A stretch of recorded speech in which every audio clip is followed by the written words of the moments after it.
a mais um Simplecast. Meu nome é Thiago Guedes, faço parte da equipe da Simple e hoje estou aqui com Carlos Daltoso, da Eleven, analista de valores imobiliários certificado pela CVM. E a Eleven é um novo parceiro aqui da Simple. Então, os nossos clientes, os nossos assessores, gestores têm acesso a esse material de análise da Eleven. Então, é um prazer receber você aqui, Carlos. E eu queria conhecer um pouco você, cara. Como é que você entrou no mercado financeiro? Tem muita gente que às vezes quer ser analista também, quer entender isso. Como é que foi o seu início no mercado? Bom, Thiago, obrigado pelo convite. É um prazer estar aqui com vocês da Simple. E falando um pouco de mim, né? A minha história é um pouco diferente. Normalmente, quem quer entrar nesse mercado financeiro faz administração, economia nas melhores faculdades e acaba direcionando a sua carreira para esse sentido, né? Eu conheci o mercado de capitais já tardiamente, né? Então, eu fiz faculdade de ciência da computação, fui analista de sistemas por muito tempo, né? Iniciei minha carreira no Banco do Brasil, primeiro em agência, depois fui trabalhar na diretoria de tecnologia lá em Brasília. Interessante. E depois de alguns anos fui apresentado ao mercado financeiro, né? Por um amigo que operava a bolsa, negociava constantemente, tinha os relatórios da Reding Grifo na época, e eu comecei a me interessar para aquilo e, como todo bom iniciante, tomei muita porrada no início, né? Foi na época do boom dos IPOs, lá para 2006, 2007. Foi a mesma época que eu comecei e em Brasília também. Então a gente tem dois caras que vieram de um lugar nada comum para o mercado aqui. E como eu trabalhava numa grande empresa, né, que é o Banco do Brasil, lá você tem enormes possibilidades de... Em 2008 eu decidi por voltar para São Paulo também, né, mudar o rumo um pouco da minha carreira. Foi na mesma época que a área de mercado de capitais, que era no Rio de Janeiro, estava vindo para São Paulo. Então acabou que eu aproveitei primeiro como um analista de dados, né, para fazer levantamento de base de dados. Tecnologia ainda. Exatamente, em tecnologia, mas já me inteirando nesse mundo de investimentos, né? Então eu aproveitei essa oportunidade para mergulhar nesse universo de investimentos lá em Brasília, né? Apesar de ser analista de sistemas, eu trabalhava no desenvolvimento dos sistemas de fundos de investimento, né? Então era o sistema que calculava a cota diária de todos os fundos hoje do Banco do Brasil. Administração fiduciária mesmo. Exatamente, né? E movimentação de todos os clientes, fazia todo o processamento noturno, né?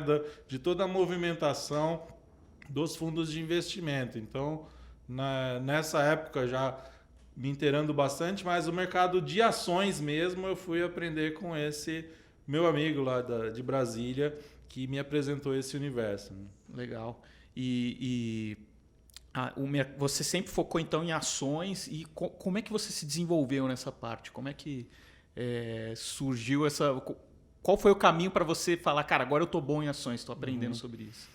Ali, né, quando eu vim para São Paulo, trabalhando na área de mercado de capitais, dentro da equipe de research, né, passei a ter o contato diário com o mercado, né? Fiquei cerca de quase 4 anos olhando, fazendo análise de dados, né, gerando informações para os analistas, quando surgiu a oportunidade de acompanhar um dos analistas, né, e ser no setor de papel e celulose a princípio, né, siderurgia de mineração. Então eu fui aprendendo a dinâmica, como isso se dava, o que acompanhar no dia a dia, quais informações são relevantes, né, e tive essa oportunidade de trabalhar por um período ainda meio tecnologia, meio investimentos, que foi o que me abriu as portas para esse mercado. Então sempre foi sua paixão mesmo, virou essa parte de análise. Exatamente, né? Eu me descobri no mundo ali. Hoje a gente fala lá na Eleven, né? Eu, Rafi, o Dato, a gente é o nosso parquinho de diversões ali, né? O acompanhar o mercado, todas as possibilidades, traçar cenários, hoje é onde eu me encontrei no mundo. A certificação você tirou quando de analista? Tirei nessa época, né? Nessa época eu já precisava ter. Legal.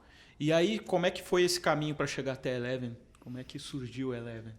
Então, depois desse princípio, né, de análise, calhou que analista, né, que acompanhava o setor financeiro, teve um problema de saúde, acabou tendo que se afastar por um bom período e acabou sobrando um setor, né? Como o Banco do Brasil, todo mundo é concursado, é difícil formar os analistas, né? Demora-se um tempo. Como eu estava lá, né, acabei assumindo o setor de bancos e serviços financeiros, e isso início de 2012. E já num menos de 30 dias depois, tinha um IPO para fazer, então já trabalhei dentro de um sindicato, um IPO do BTG Pactual. Tive já a oportunidade de trabalhar nesse IPO e trabalho em IPO, né? Você tendo contato com clientes, com investidores do mundo inteiro, é um MBA assim, num curto período de tempo, né? Eu nunca esqueço da primeira reunião que eu fiz, né, de Investor Education na Bram. Tinha o executivo na época, né, o principal executivo da Bradesco Asset Management na reunião, e mais 8 pessoas questionando, né, onde o BTG gerava receita, qual que era a nossa visão. E eu fiquei impressionado com aquilo, né? Menos de um mês ali acompanhando o setor, e só me trouxe mais eu querer mais aprender cada vez mais, né? Sobre o mercado, sobre cada uma das companhias que acompanhava. E nessa fase, né, de 2012 até 2018, mais ou menos, eu cheguei a participar de praticamente todos os IPOs. Não foram muitos naquela época, que a gente viveu um momento de crise também, mas eu cheguei a participar de quase todos os IPOs e das tentativas de IPO que aconteceram nesse período do setor financeiro, né? Então, desde Smiles, Banco Inter, a primeira tentativa da Caixa Seguridade, IB tentou em 2015, voltou em 2017, Banco BMG. Então, eu tive a oportunidade de visitar investidores institucionais mundo afora, ali, pelo menos 1 ou 2 vezes por ano. Eu ia para Londres, para Nova York, conversar com investidores, os institucionais estrangeiros, né, para passar a minha visão de mercado sobre essas companhias. Então, esse foi um aprendizado assim que é imensurável, sabe? Você não tem ali parâmetro para ter um bate-papo com esses investidores que às vezes gerem trilhões de dólares ali, né, nas suas gestoras. Carlos, eu acho que a minha visão é que esse período ali entre 2012 e 2017, 2016 foi muito difícil no mercado, porque o mercado nem caía nem subia. Na verdade, eu estava sem liquidez, né? O mundo sem liquidez, não vinha nada para o Brasil.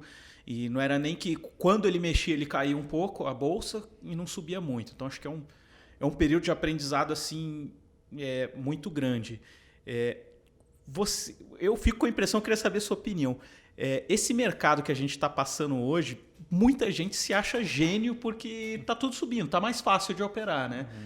Como é que você vê isso? Tem muita gente que está iludida com o mercado, que não sabe onde está pisando? Sim, acho que isso ficou evidente até, né? A gente viveu um ciclo já nesse sentido de 2018 a 2020 ali, né?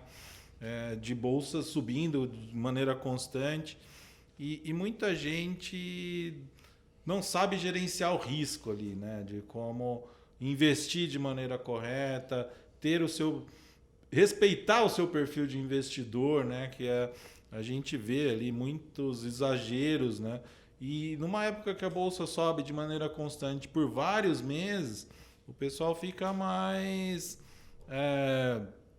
corajoso, né? Sim. E acaba, a gente viu na pandemia, muitos clientes, né, pessoas no mercado financeiro investindo inclusive a reserva de emergência em renda variável, né? E em 20 dias viu o seu patrimônio se reduzir pela metade ali no ano passado, né? Então é um perigo, sim. Você precisa entender quais são os seus objetivos e traçar cenários e fazer uma alocação eficiente do seu patrimônio em busca de maximizar o retorno, né? Mas sempre respeitando o seu perfil de risco. E qual o papel do analista que você vê para essas pessoas? Como é que você enxerga isso? O analista é um especialista ali, né, em cada setor. Hoje na Eleven nós somos 20 analistas ali olhando, são duplas setorizadas, né, acompanhando cada um das empresas, o dia a dia das companhias que eles acompanham, dos seus setores específicos, para determinar e traçar cenários mesmo possíveis ali para uma avaliação, inclusive fazendo uma avaliação reversa, né? O que o preço da ação ali, o que está implícito naquele preço, né? Qual o cenário, se esse cenário é factível ou não.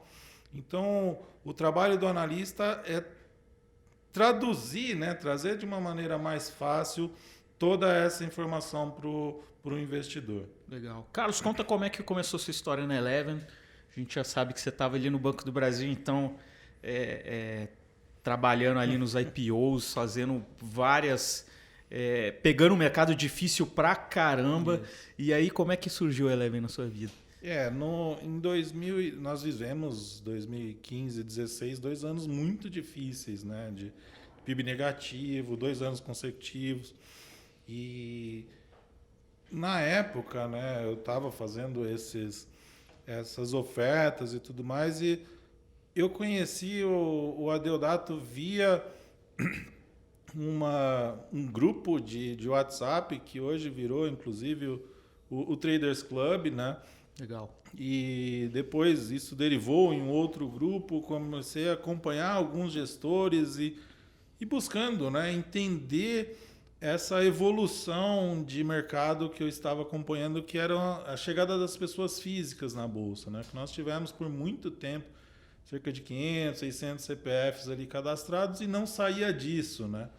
E agora a gente chega à marca aí de quase 4 milhões de CPFs. Ao mesmo tempo não existiam casas de análise como existem hoje, né? Não, existia empíricos, né? Já desde 2014, que acabou se popularizando com aquela história do fim do Brasil, né? Com a carta do Felipe Miranda, exatamente.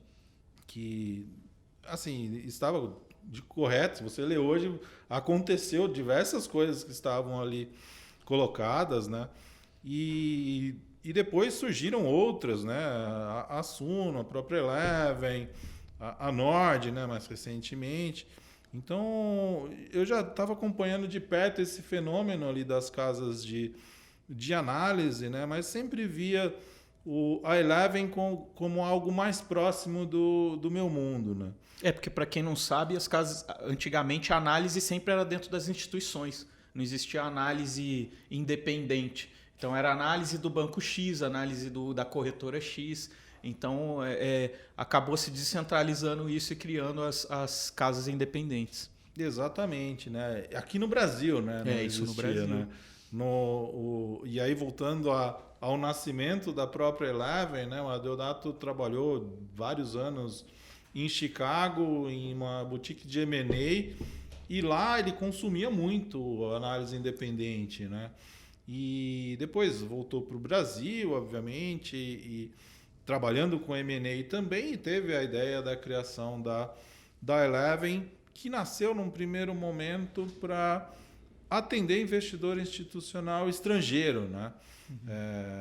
Fazendo análise de setores específicos sob demanda ou de uma determinada companhia, e acabou nessa época, né, 2016, 2017, indo mais para a pessoa física, dado esse fenômeno XP que também estava acontecendo, né? Lembrando que o deal Itaú XP saiu no começo de 2017, eu estava trabalhando na oferta também naquela época, né? Como no time de analistas ali do sindicato de bancos, e a gente via, né, essa popularização ali da informação e do investimento ali chegando às pessoas, né? Eu comecei a acompanhar muito de perto esse mercado. Conheci pessoalmente a Adeodato num evento, inclusive, que em 2016, né? Isso foi abril, maio de 2017, a premiação da Thomson Reuters, né, hoje Refinitiv, que premia todos os anos os melhores analistas em termos de recomendação, né, os que suas recomendações mais tiveram valorização, ou da assertividade das suas projeções, né? E eu fiquei no terceiro lugar da América Latina, dentre os mais precisos, vamos dizer assim, das estimativas. E no evento de premiação, a Deodato estava lá, né? Já conhecia por grupo de WhatsApp e acabei conhecendo pessoalmente. Foi o primeiro contato que eu tive com ele. E ele já conhecendo meu trabalho e acompanhando, me convidou naquela época para ser o analista de bancos, né? Aí eu falei, e a Eleven estava exatamente se movendo para a pessoa física. Eu falei, putz, eu conheço muito pouco esse universo, preciso entender melhor. Tentei uma licença do banco, não consegui, né? E essa conversa ficou 1 ano e meio ali, mais ou menos, né? Até que em novembro de 18 já, eu encontrei de novo ele no Rio de Janeiro, eu estava visitando clientes lá e ele também. A gente foi jantar junto, ele me explicou o projeto. Na época, já tinha a expectativa de aquisição da Lopes Filho, né? A Eleven acabou em maio de 19 comprando a Lopes Filho. Com isso vieram várias fundações. Que era uma casa de análise bem bacana, eu acompanhava quando eu comecei. E ela foi criada no ano que eu e o Dato nascemos, né, em 77. Então já com mais de 40 anos de história aí no mercado financeiro, consumido por muitas corretoras aí no mercado. Então tinham muitos clientes institucionais, corretoras e também fundações. E aí ele me chamou para ser o líder ali, né? O head de ações do setor, né? E putz, era o que eu buscava ali, um desafio maior, né? Deixar de ser um pouco analista para coordenar um time de análise. E, se não me engano, eram 10, 11 analistas na época, né? Hoje a gente dobrou o tamanho. E acompanhava cerca de 80 companhias, né? Então, assim, eu me pluguei na Eleven, né? Pedi as contas, o Dato brinca, né? Que me privatizou. Sim. Ele sempre faz essa piada, né? Que ele me privatizou. Então, acabei indo para a Eleven no final de 2018 e estou lá até hoje. E qual o principal objetivo da Eleven hoje em dia, Carlos?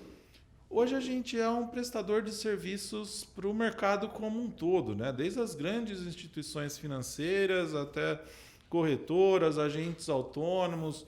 Então, alguns exemplos, né?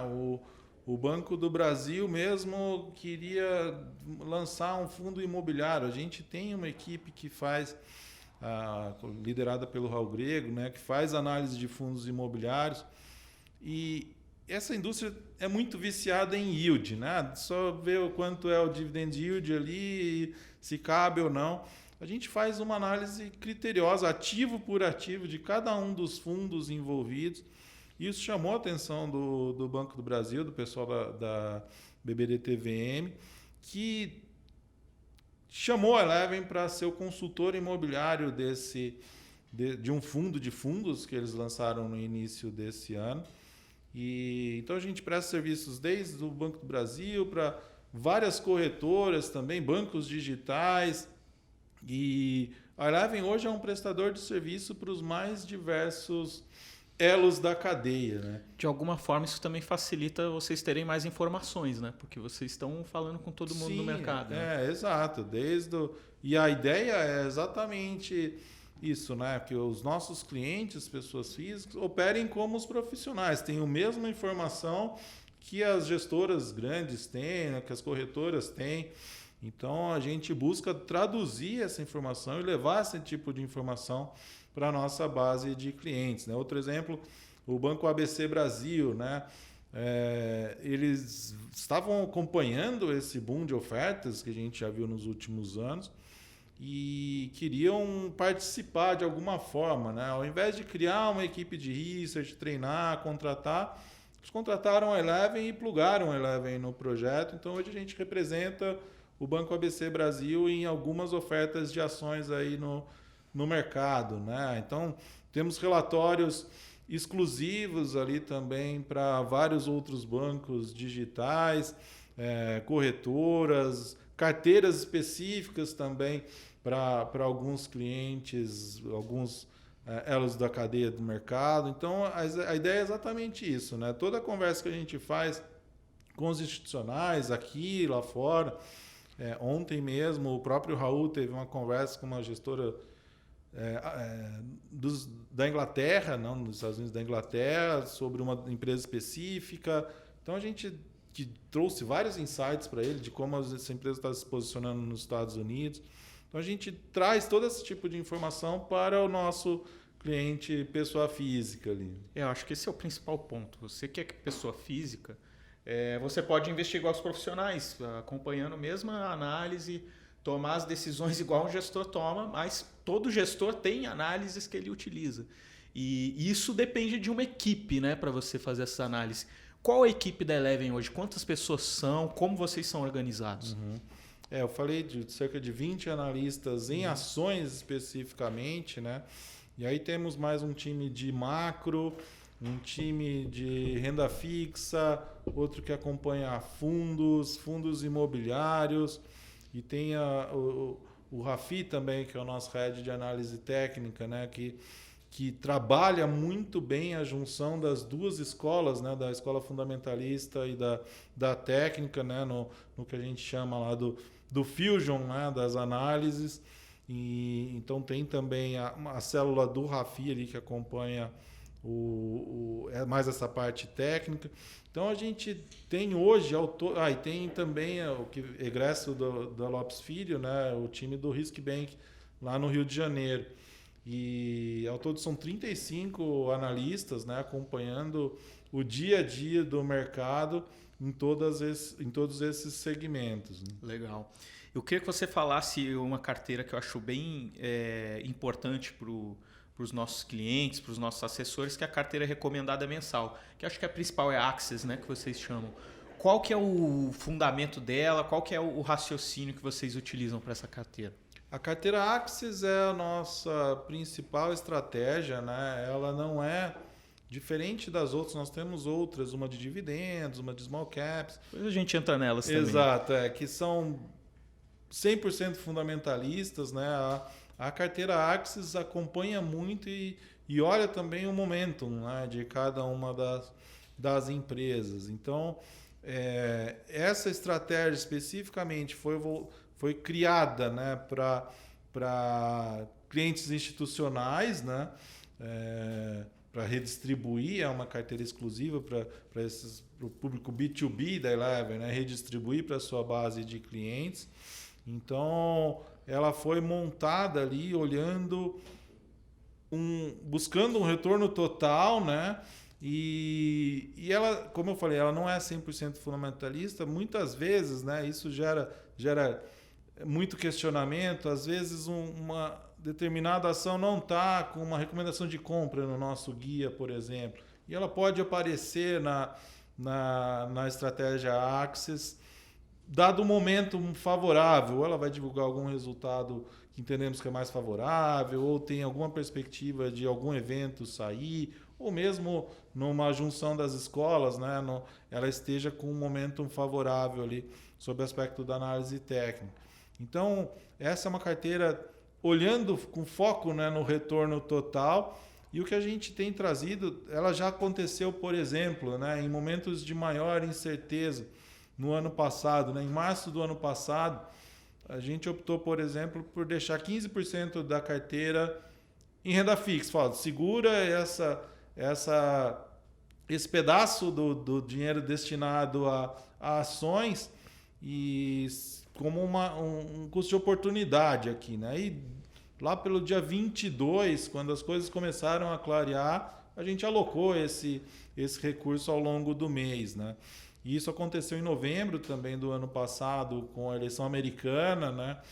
Nós divulgamos a carteira antes do desfecho, acabamos separando um pedaço desse portfólio em renda fixa, e ela também, muitas vezes, né, se as coisas acontece de maneira diferente do que a gente estava projetando, a gente muda ela ao longo do mês, obviamente, avisando todos os clientes. Aconteceu em janeiro desse ano, por exemplo, com a onda azul ali, né, no parlamento americano, que mudou um pouco a direção. Nós tínhamos uma certa expectativa, era o nosso cenário base, mas não da maneira forte como aconteceu, e toda aquela revolta no Capitólio, invasão no Capitólio dos Estados Unidos, que mudou um pouco a dinâmica conforme a gente esperava.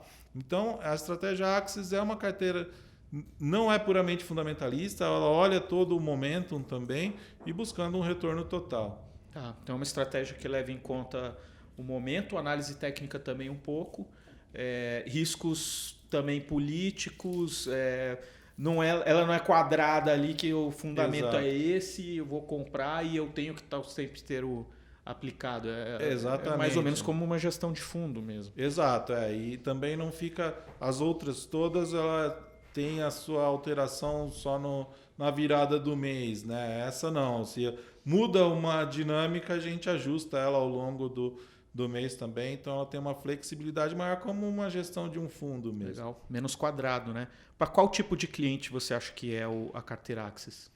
Então, dependendo, assim, para todos os tipos, né? O conservador obviamente não aloca, mas desde o moderado, alocando um pequeno pedaço do portfólio até o mais arrojado, né? E dependendo do percentual alocado, né? O que a gente tem feito, né, na carteira nos últimos meses, já 2 ou 3 meses, e reforçamos hoje, né, que já saiu o rebalanceamento dela, foi trazer um pouco de BDRs, né? Desde o ano passado,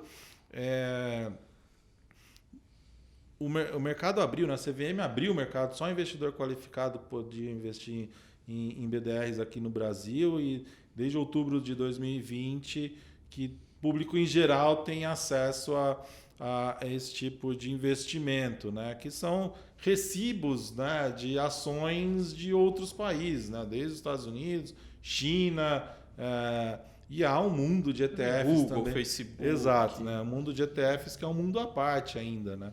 Mas a gente tem colocado, né, e estamos aumentando gradativamente o peso das BDRs nesse portfólio, na estratégia Axis, por conta de toda a volatilidade que a gente tem visto aqui no Brasil, né? Isso tende a se intensificar ainda mais num ano eleitoral. E buscando parceiros, né, como nós sempre fizemos também, de excelência, a gente anunciou 2, 3 semanas atrás uma parceria com a Morningstar, né, que é um gigante global em termos de research independente, né, e teremos novidades aí em breve já. Legal, então a equipe está mais reforçada agora. Exato, nós selecionamos cerca de 500 companhias globais para acompanhar e trocar experiência com o time de analistas da Morningstar. Maravilha. E teremos muitas novidades aí em breve. Legal. E a carteira dividendos, como é que é a estratégia dela? A dividendos a gente busca alocação em ações que são boas pagadoras de dividendos, né? E que tem um dividend yield ali acima da taxa básica. E o que tem dificultado um pouco, né? Porque é a estratégia que mais está sofrendo nos últimos meses, porque no Brasil, infelizmente, há poucas opções e muito concentradas em 2 setores específicos, né? Bancos e de energia, de utilidade pública, né? Energia e saneamento. E são 2 setores que estão sofrendo um pouco na Bolsa, né? A gente também tem trabalhado mais a diversificação dessa carteira. Até 2 meses atrás, 55% do peso dela estavam dentro desses 2 setores. Mas hoje a gente está trabalhando uma diversificação maior, buscando outras empresas boas pagadoras de dividendos. E faz sentido aquele raciocínio de se está caindo, se não está no momento bom, é o momento de entrar? Depende do ativo, né? Você tem muitos ativos, isso é uma coisa que eu acompanho muito em redes sociais, sim, em discussão de grupos de Facebook, de Telegram, Não né? é porque caiu que é bom. Exato, você precisa Às vezes cai e fica. tomar muito cuidado. Acho um bom exemplo que eu dou é Cielo, né? A dinâmica concorrencial mudou completamente. Ela já foi uma das queridinhas do mercado, né? E hoje em dia a dinâmica concorrencial mudou, o patamar de receita e de resultado da companhia mudou e o preço da ação acompanhou essa mudança dessa dinâmica, né? Então precisa tomar muito cuidado. Empresas boas, sim, né? Muitas vezes caiu, comprou, mas precisa ter esse cuidado e acompanhar analistas, né, do setor, não só os da Eleven, de opiniões divergentes, né, para entender se realmente aquilo é uma oportunidade ou uma armadilha de valor. Mas seguindo a carteira com os analistas indicando, acho que isso já diminui bastante. Diminui risco, bastante né? o risco, exatamente. Então, acho que pode ser um momento de começar a trabalhar a carteira dividendos. A carteira Small Caps, que era uma que eu estava dando uma olhada, ela está subindo pra caramba esse ano, né? Ela deu um rendimento fantástico. Como é que é a estratégia da Small Caps? Como é que está funcionando essa carteira a Small agora? Caps, aí volta ao DNA da Eleven, né? A Eleven acompanha, nasceu lá atrás acompanhando Small Caps, né? Sob demanda de alguns investidores estrangeiros. Então,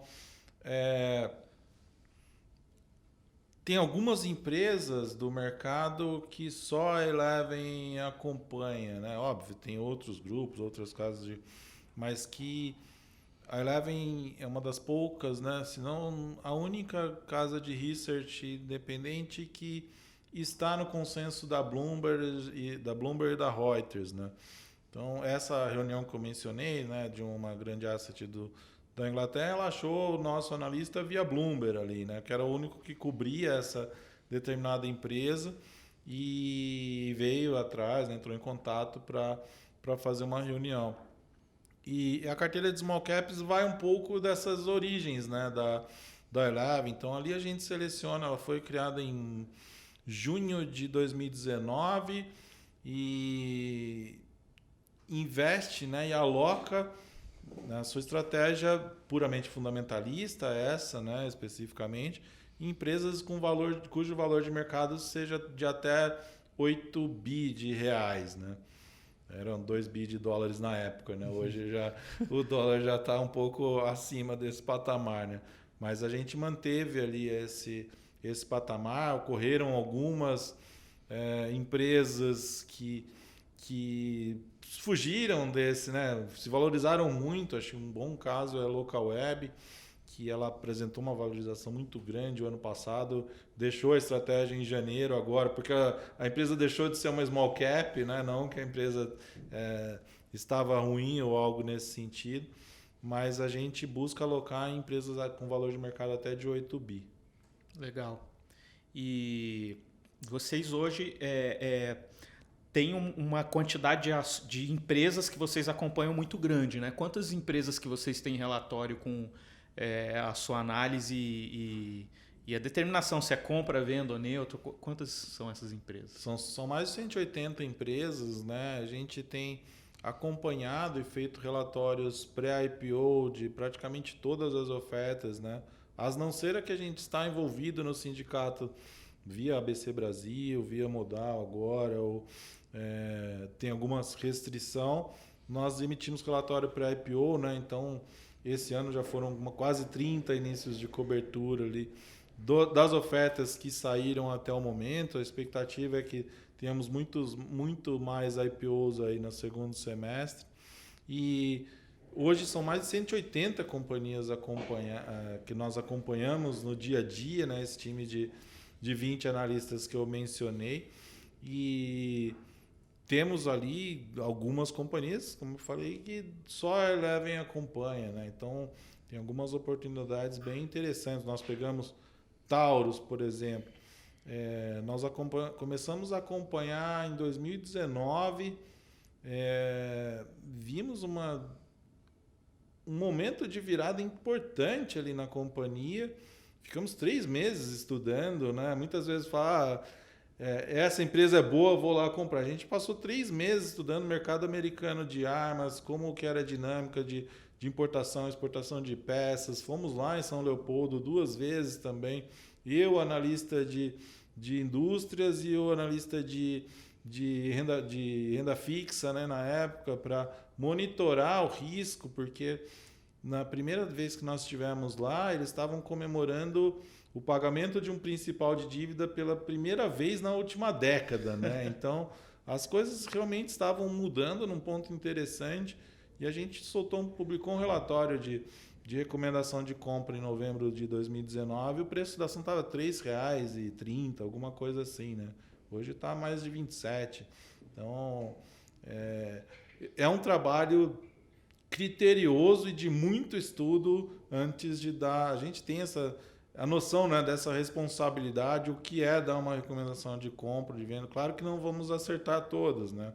Posso estar uma que eu pessoalmente errei bastante, foi IRB, né? Com a carta da esquadra. Eu coloquei em alguns relatórios, né, que um resultado auditado por 2 das Big Four ali, e assinado pelos principais bancos, né, eu não acreditei no primeiro momento que havia fraude, e todo mundo sabe o desfecho que teve essa história, né? Então, não vamos acertar sempre, por isso que eu falo, né, busque opiniões contrárias muitas vezes aí no mercado para formar a sua opinião, né? Porque nós também erramos, mas o intuito é acertar mais do que errar, né? Por que a gente normalmente recomenda usar as carteiras, né? Por isso que a gente falou a diversificação, ela diminui seu risco. Você vai errar em algum momento em alguma ação. Se você está numa carteira e os analistas estão dando chamadas de entrada, de saída, ali os calls, você fica um pouco menos arriscado. E como ele falou, são mais de 180 empresas que são analisadas, todo o IPO é analisado. Então, se você é cliente e quer ter acesso a esses materiais, você pode solicitar o seu assessor, que você consegue ali saber como é que está a sua ação. A gente vê clientes ali que tem várias ações, mas será que ele tem alguma estratégia com aquilo? Acho que isso é muito importante. Me dá outro exemplo de como é feita essa análise de uma empresa. Pegar uma empresa ali que... Dá um exemplo de um IPO de uma empresa grande, por exemplo, uma Petrobras. Petrobras é um caso à parte, né? Porque tem toda a dinâmica de preço, e hoje mesmo, né, notícias de maior ingerência política na companhia, né? Nós vimos isso em fevereiro desse ano, com a troca tumultuada do comando da companhia, né? Por parte do governo, que provocou uma oscilação muito grande, uma queda forte das ações naquele período.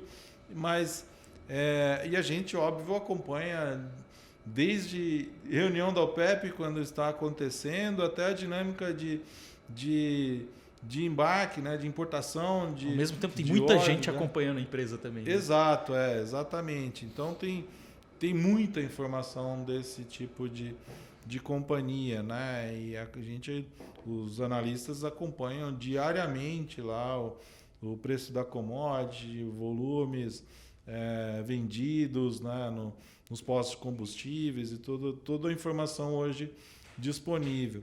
E um outro exemplo, né, acho que um bom exemplo, Local Web, que eu já citei. Esse é um exemplo que eu gosto de citar porque ela fez seu IPO momentos antes da pandemia, em fevereiro do ano passado, né? E num primeiro momento a gente recomendou não entrar na oferta.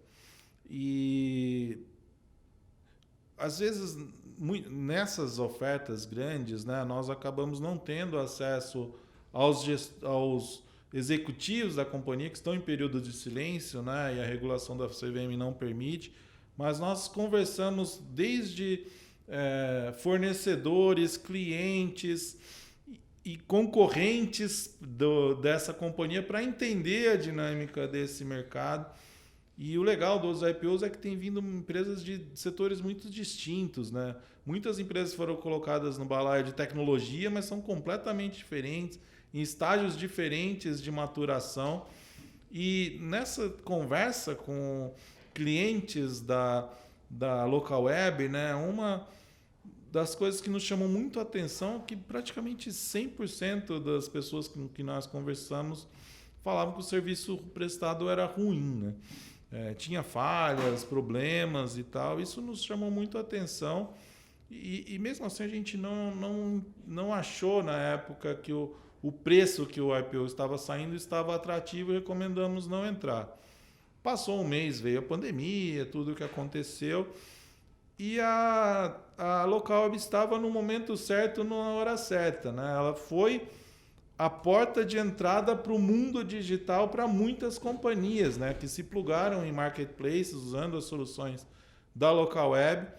E entendendo essa dinâmica, a gente publicou um relatório em abril, mudando a recomendação para compra e explicando, né, a mudança da dinâmica. O trabalho do analista é testar as suas convicções todos os dias. Por isso que a gente gosta de conversar com pessoas que tenham opiniões contrárias às nossas, para entender, né, quais são os motivos, o porquê daquela visão e testar as nossas convicções, exatamente. Então, nós mudamos a recomendação para compra em abril do ano passado e ela entrou na estratégia, na Small Caps, né, na carteira Small Caps, em junho. E saiu com 600% de ganho, depois deixando de ser small cap, né? Ela já estava com valor de mercado de 13 bi em janeiro desse ano, e aí deixou a estratégia. Mas é uma história, é o trabalho de formiguinha mesmo. O analista tem que ser um curioso ali por natureza, né? Para correr atrás, entender, conversar com os executivos, com concorrentes, com associações do mercado específico. Então, precisa ser um curioso e correr atrás da informação. E agora, ajudando o investidor a tomar as decisões deles de acordo com, entendendo a sua cabeça. Como é que funcionam as suas emoções quando a carteira está rendendo menos que o Ibov, por exemplo? E quais ações que você toma para reverter esse quadro? Então, a gente tem estratégias definidas, né, para essas carteiras especificamente. O que a gente faz, né, esse é um trabalho, e por isso a grande equipe da Eleven, nenhuma estratégia é montada da cabeça de um único indivíduo, né? Uhum. A gente tem um comitê de alocação que se reúne uma vez por mês. Esse mês a reunião foi na segunda-feira, né, ontem, e nós debatemos ali as teses, como está cada uma, a situação de cada uma das empresas da carteira e quais as opções, né, quais empresas estão no momento ali mais favorável. Então a gente busca entender essa dinâmica e tirar o viés do analista, né? Mesmo num relatório de início de cobertura, pré-IPO, a tese é debatida nesse comitê de análise para que você tire um pouco o viés do analista. Todo mundo tem a sua história regressa e as suas experiências que se refletem ali naquela análise, né? Então a gente busca, nessa decisão em colegiado, nesses comitês, mitigar esse efeito do viés. E quando, óbvio, é frustrante muitas vezes, né? E o mercado é soberano, né? Muitas vezes você acha que ele vai numa direção, ele parte para outra. Hoje um tweet muda o humor do mercado, uma fala de um presidente aqui nos Estados Unidos, na China, muda a dinâmica completamente, né, do mercado. E a gente E tem muito ruído, né? Esse que é o grande, acho que é o grande valor, né? Você separar o ruído de momento ali da mudança de tendência, né? Por isso que às vezes um ruído gerado por um ente externo ali pode ser uma oportunidade de compra, né? Fez a ação realizar e gera uma oportunidade de compra.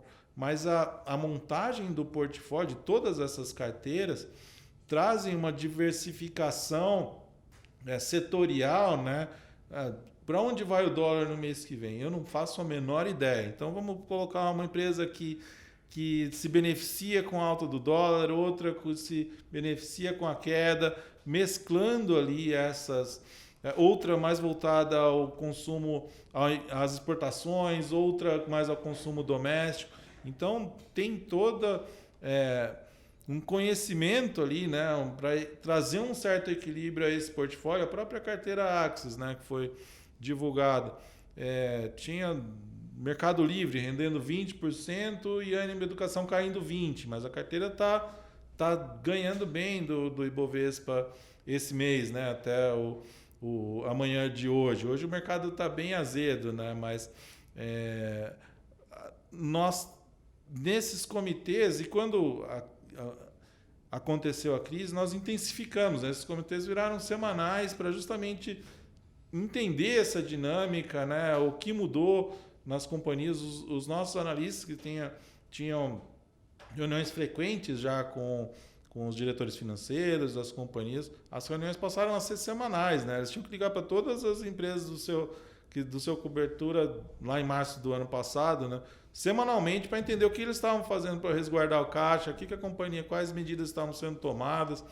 E isso nos trouxe ali muita informação e entender, né, para entender a dinâmica do que estava por vir ali. Muitas empresas naquela época foram precificadas como se tivessem falido, né?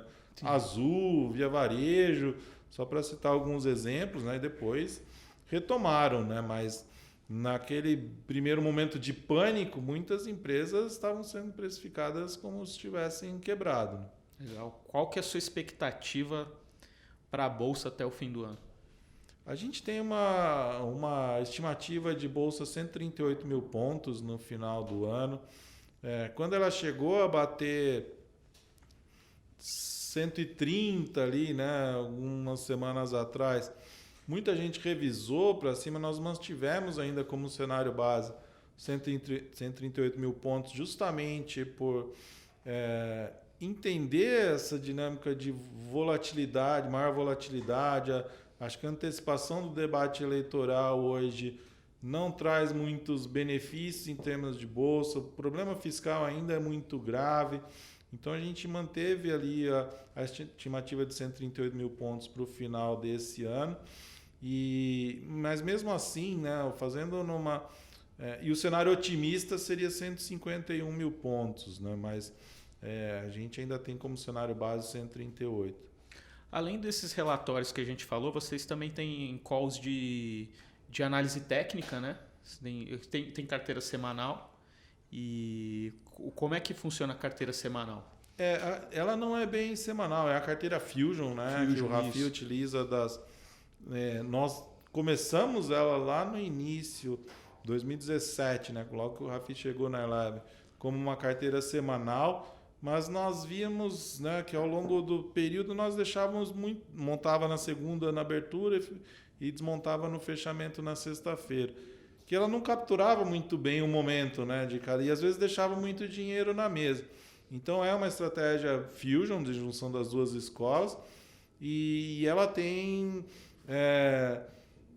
uma movimentação esporádica ali, não naquela semana, né? Fundamentalista e técnica, né? Exatamente, né? Não tem aquela obrigação de mexer na carteira toda semana. A partir do momento que ele deixou de ter ou sob a ótica do fundamento ou sob a ótica da análise técnica fazer sentido ali na estratégia, ou até mesmo perdeu a correlação que tinha com outro determinado ativo, a troca é feita. Mas é uma estratégia Fusion ali do Rafi, né, que toca essa área específica, além de outras recomendações aí de swing trade, long and short, que ele costuma dar também. Verdade, chega bastante de swing trade. Swing trade, para quem não sabe, é aquela operação que dura mais ou menos uma semana de análise técnica, não sei se estou falando besteira. E também tem long and short, é a arbitragem entre preços de ações e empresas do mesmo setor ou outro setor. Então, isso não tem muito como controlar. Exato, né? Chega de acordo com o que tem no mercado. Exatamente. Às vezes tem uma operação muito favorável e aí sai a recomendação, né? Não tem periodicidade ou como prever se vai ter alguma operação nesse sentido amanhã ou na próxima semana. Legal. Carlos, para um cliente que está começando hoje, que caminho que você tomaria? Você tem lá os relatórios de análise da Eleven, por onde você começaria? Eu acho que a carteira, né, já traz de maneira... Porque muita gente, né, que está começando pega o guia de recomendações da Eleven e vai e olha lá quais papéis estão com recomendação de compra e maior upside. Ele vai montar uma carteira completamente desbalanceada e muito arriscada, né? Então, você já tendo acesso a um portfólio já desenhado com toda a característica de risco para o cenário que a gente espera à frente, seria aí a melhor opção para quem tá começando, né? Porque a gente já usa dessa inteligência do time de análise ali, não só de equities, né? Mas do macro também, que traça os cenários para PIB, inflação, juros, né? E junto com esse acompanhamento diário do time de analistas de ações, já traz ali mastigado, né, o que seria um portfólio ideal ali, né? E aí cabe cada um entender qual é o tamanho do seu estômago ali para dimensionar o tamanho da posição. Né? Ao mesmo tempo também tem os relatórios de fundos, então dá para diversificar ali em fundos mais conservadores. Então você tem a carteira de ações, carteira de fundos conservadora, a parte de renda fixa, né?